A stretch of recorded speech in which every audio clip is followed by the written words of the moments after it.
The regular season is a wrap on the PGA Tour, and the race for the FedEx Cup is well and truly on. 70 players are still standing for the playoffs. 69 of them will be teeing it up this week at TPC Southwind for the FedEx St. Jude Championship, and it is time to get into the numbers and preview all of the betting angles for this week's stop in Memphis. And joining me, Will Gray, will be Casey Johnston. We're going to tag team it today, Case, for the Golfbet Roundtable. We got a lot to discuss. We got Scotty Scheffler as our betting favorite. Hideki Matsuyama is your defending champion.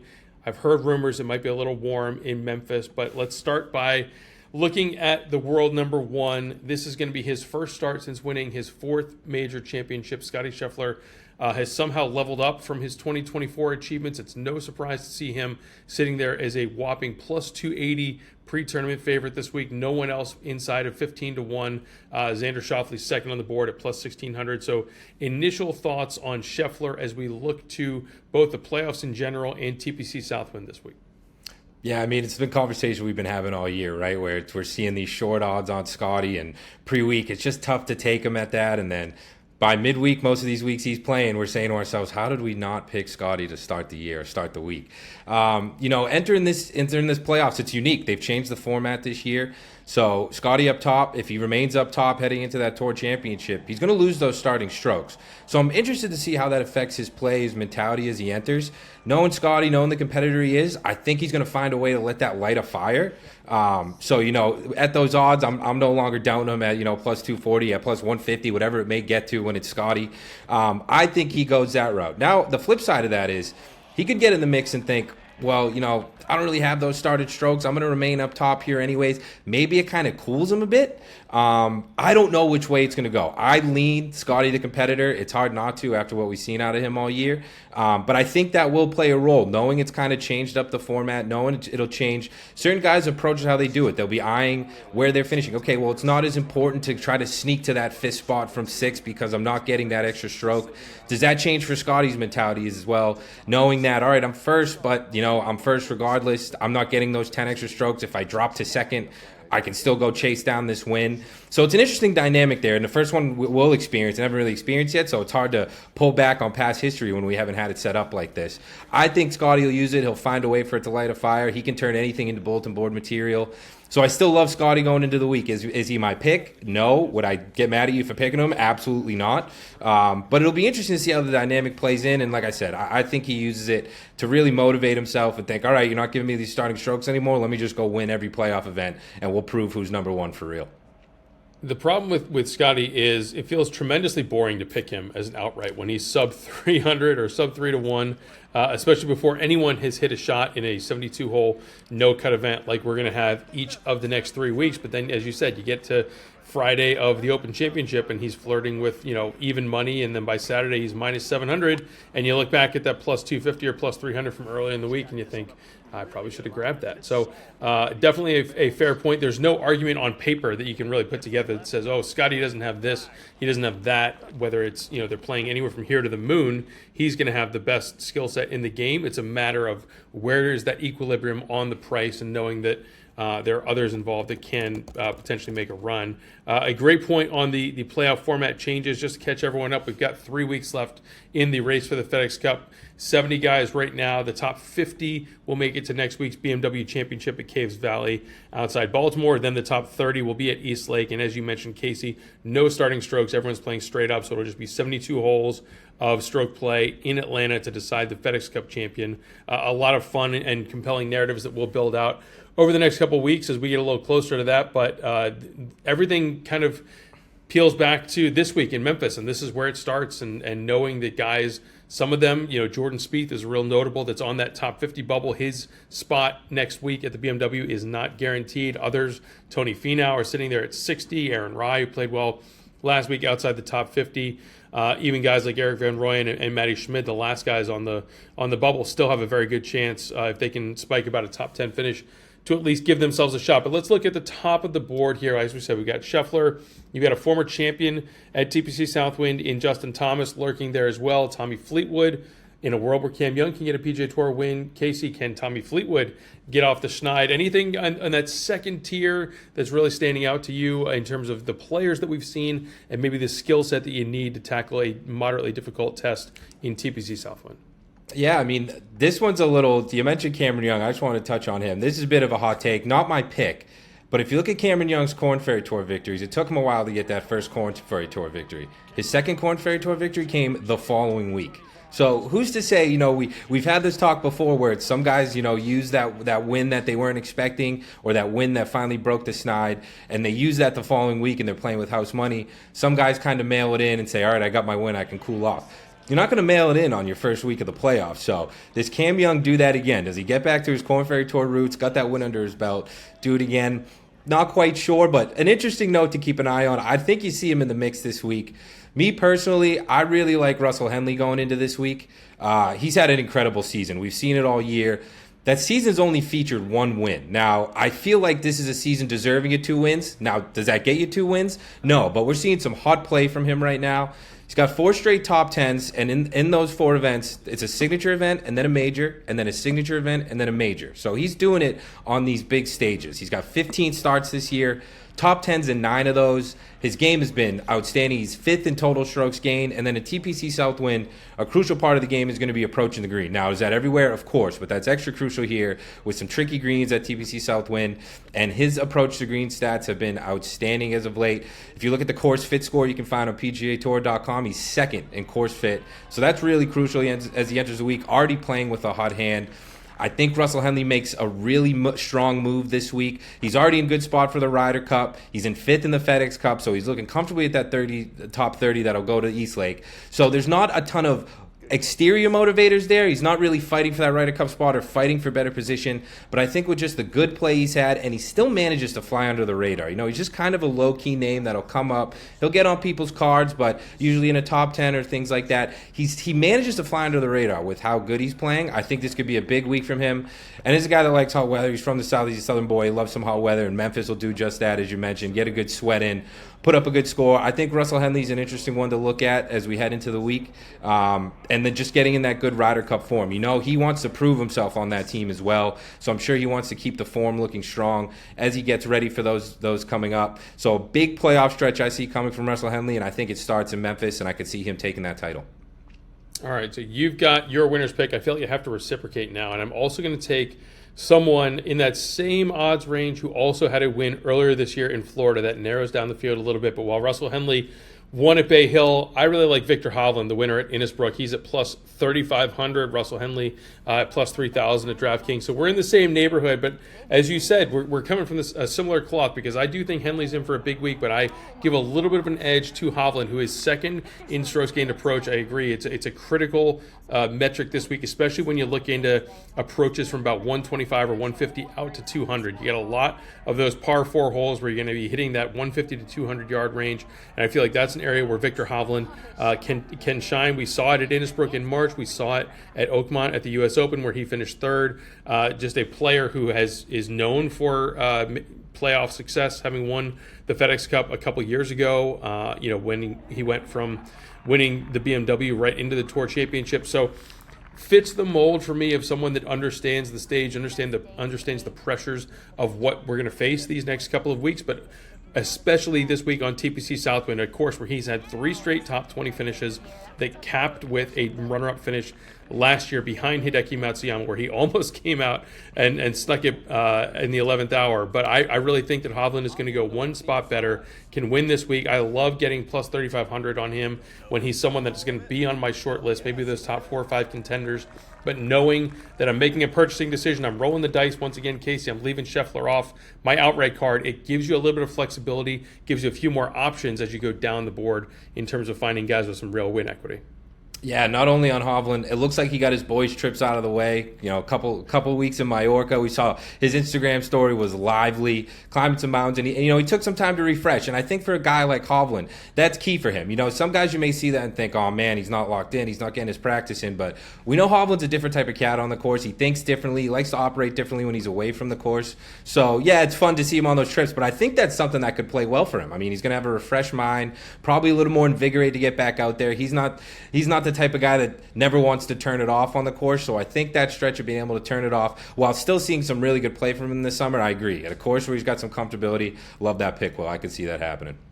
Handicapping the IG story is not relevant to every player on tour, but certainly when it comes to Viktor Hovland, you need to know where his head's at. You need to know where he's traveling, what the death metal riff is for the week. So, well, listen, I took Højgaard last week for a top 10. Come to find out, he's posting on his Instagram story being at the Oasis concert. Missed that one before I added it to my card. Would have been nice insight to have. So, yeah, maybe I'm tapping a little more on some of the social media posts from these guys, using that to handicap a bit. But, yeah, Hovland's a different guy. So it was one I like to see more so than concerning me. Information is key, for sure. So, all right. Well, this is a segment with our friends at DraftKings Sportsbook. We're going to take a deep dive into some of the lines and the top finish markets. And Casey, this week we are centering around captain of the U.S. Ryder Cup team. Keegan Bradley has a lot on his plate. He's going to be the defending champ next week at the BMW Championship. He's in great position to make the Tour Championship. He won a couple weeks ago at the Travelers.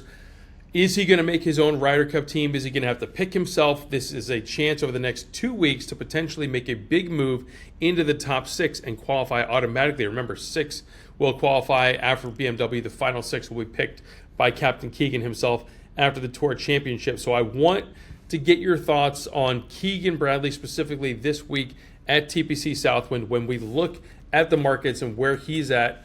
Plus 4,000 for an outright, plus 600 for a top 5, plus 260 for a top 10. Those are inclusive of ties. Remember, we've got 72 holes, no cut, 69 players teeing off this week. What are your thoughts on Keegan specifically as we look to Memphis?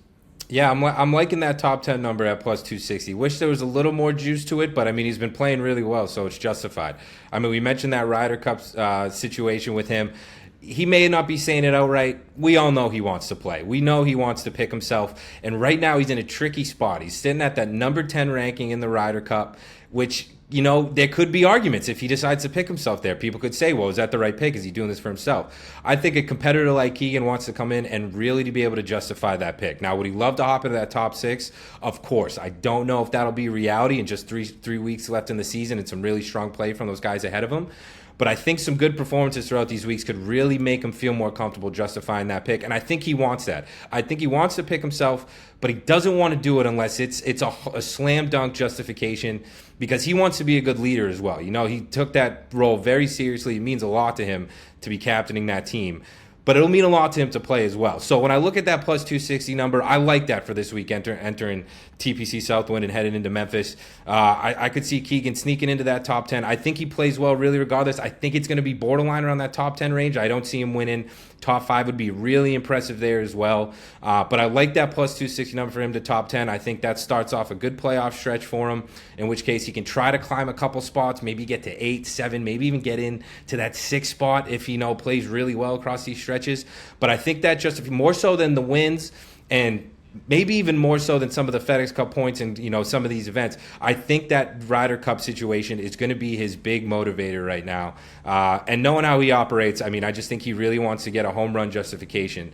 And I think that top 10 could do it for him. So if you're asking me, 260, top 10 for Keegan Bradley, that'll definitely be going on the card this week. And I'll be rooting for him as well because that's a really cool situation to see. Would love to see him on that team. But we all know he wants the best situation for that team to win. So I think he wants to prove his way on there, but he wants to get on there. So we know he's had a great year this year. He's already got a win under his belt, number 10 in the FedEx Cup. So he's been, top 10 in the league this year.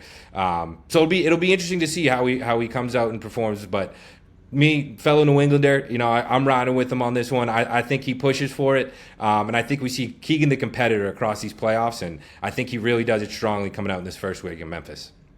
The problem with me is Keegan the competitor has not been a great competitor at TPC Southwind. I might need to go back even one further to the top 20, which is at plus 105.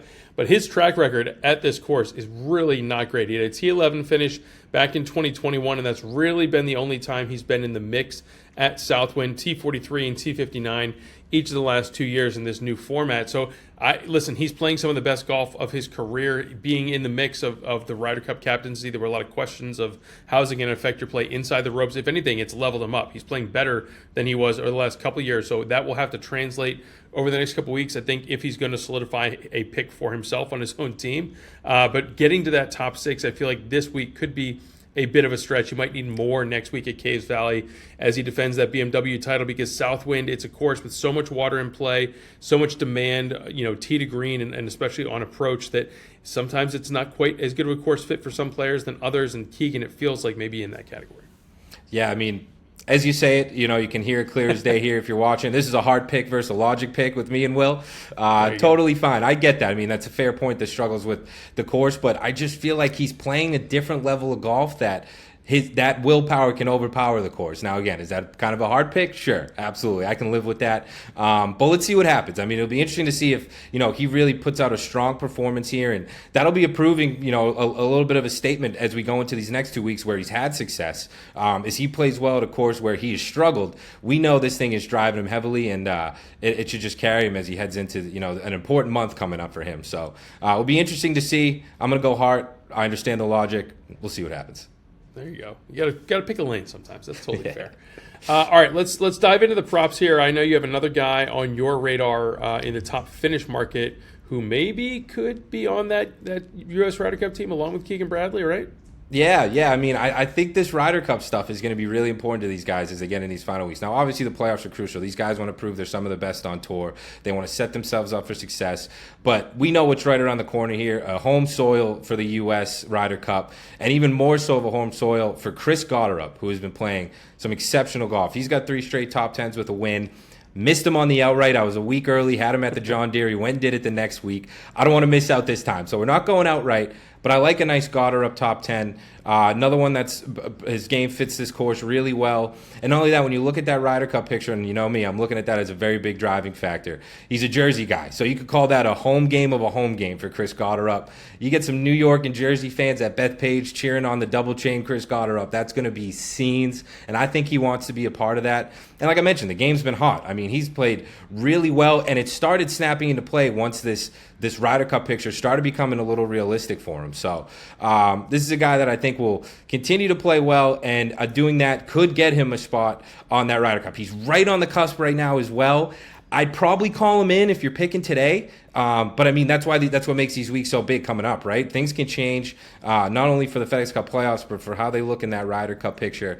So I'm going to go with Gotterup for a top 10 here this week. It's going to be big. It's going to be big because if he comes out and has a tough week, that could really, settle his fate on whether he goes or not. So another guy that I think is going to ride the hot hand and try to get onto that team, try to get into that home game of a home game at Bethpage. And like I said, that would be some scenes if we get big Chris Gotterup playing at Bethpage in front of some New York fans. I think that's something the team would like to be a part of. You can't get enough fan buy-in at one of those events. So if he earns his way onto that team, maybe not in the top 6, but similar to Keegan, just gets himself in a spot that's extremely justifiable to be one of those captain's picks. I think that's something the whole team can rally around, and something the American fans can rally around, especially at a course like Bethpage. 1 is an outlier, 2 is maybe a trend, 3 is definitely worth keeping an eye on. So to see what he's done from that Scottish Open victory, parlaying it into a 3rd place at the Open, playing really well at the 3M Open the following week, definitely someone that, listen, I'm with you. If I'm picking today, Chris Gotterup's on the team. A top 10 this week is going to go a long way towards making that a reality. Another guy that I'm looking at that has Ryder Cup implications for the other team, and someone that I don't know, maybe in that Gotterup zone of not really someone that we had on the short list for Ryder Cup consideration in the last couple of weeks, is Aaron Rai from England. And I really liked what he did last week at the Wyndham Championship at T5 in defense of his title. He was the betting favorite at the halfway point, was really very much in the mix before Cam Young went and ran away with it for making up for 75,000 runner-up finishes that he's had over his career to get trophy number 1. But Aaron Rai finds fairways, and he's second on the PGA Tour in driving accuracy. And we talked a little earlier in the show just how TPC Southwind is a little bit different than some of the other venues we've seen in the last few weeks. And a big piece of that, I think, is the prevalence of water in penalty areas and the need to keep yourself in position both on approach into the green, but especially off the tee. It's not a place that you really need to bomb it a long way. So it's not somewhere where he's going to be falling that far behind in terms of distance, but I think that the accuracy, and it's similar to the game plan that we've seen from him over the last 2 years at Sedgefield, the accuracy and the ability to create birdie opportunities with a great frequency is going to pay dividends. And he's another guy similar to Hovland, but on a different scale, of just recent success at Memphis, and he's gotten a little bit better each of the last 3 years. A T16 is where he topped out last year. So I really like him in that top 10 market around plus 240. Again, you get top 10 plus ties for that one. And out of 69 guys, knowing that you've got the entire 72 holes to kind of play your way into it, you don't necessarily need to get off to a hot start. I still think he's on the fringe of contention for the Ryder Cup, Casey, for the European side. There's probably, if you look at it, maybe 9-10 spots that feel pretty well spoken for. But this could be a very critical stretch, knowing that their qualification runs through the end of August and over into some of the DP World Tour events. Aaron Rai might not be dead just yet for a spot at Bethpage. Yeah, he's been really consistent. 5 straight made cuts. He's got 2 top 20s in those made cuts, like you mentioned, that T5 last week. And it's just been pretty good for him all season, just from an eye test perspective, right? He's a really composed golfer. He plays really well when the moment shines on him. He's not one to falter if he gets in the mix. He likes to stay right up there. You don't see really big blow-up rounds from him. And another guy, similar to Henley, who kind of flies under the radar when maybe they shouldn't have. Not one that flies under the radar a ton with bettors. We see on those DraftKings insights we get that. He gets some money on him each week. People like in on the mix with him because they know what can happen. The consistency from him when he gets in the mix, not really falling out of those positions. So, and again, the Ryder Cup, this is a motivator for all these guys. So that's something that could really push him over that next level. And I like that number 2 for how well he's been playing. So, Aaron Rai, man, I'm in it. 2 gloves. Let's see it. Big week for a lot of guys in Memphis at TPC Southwind. Big week for the Golfbet team. I want to run the folks through everything that we've got cooking, Casey, because it is a lot. We've got the ESPN bet feed, the final one of the 2025 season, expanded coverage from on-site in Memphis and PGA Tour Studios. We're going 3 hours a day. We also have the first of its kind Bet Suite content creator activation. We are bringing Rick Gaiman, Pat Mayo, Chris Money Mills, Allie McCann, our host Ben Everill.